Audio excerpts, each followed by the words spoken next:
Hello guys, നമ്മളിന്ന് ചെമ്മീനും കൊണ്ടാണ് ചൂണ്ടിയിടാൻ വന്നത്. നമുക്ക് നല്ല ഫൈറ്റ് കിട്ടുന്നുണ്ട്. എന്താ അടിച്ചേ നോക്കാം. ഓ, ഇരുമീനാണ് കിട്ടിയത്. നല്ല വലിയ ഇരുമീനാണ്.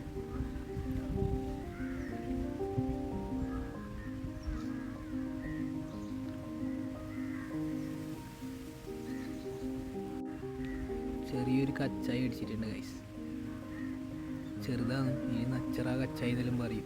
കുത്തുകൊണ്ട സൈഡാവാണ്. നമുക്ക് അടുത്ത മീൻ അടിച്ചിട്ടുണ്ട്. നല്ല വലിയൊരു കടുവയാണ്, വറ്റാ കടുവ അതെല്ലാം പറയും. മോശമില്ലാത്ത സാധനം.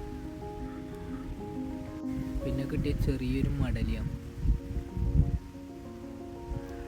പ്രാച്ചി എന്നെല്ലാം പറയുന്നു നാട്ടിലും മടലി. ഇനിയും എന്തെങ്കിലും കിട്ടുന്നില്ല പ്രതീക്ഷയോടെ നമ്മൾ ഇവിടെ തന്നെയുണ്ട്. അപ്പോൾ അടുത്ത വീഡിയോയിൽ കാണാം. ബൈ.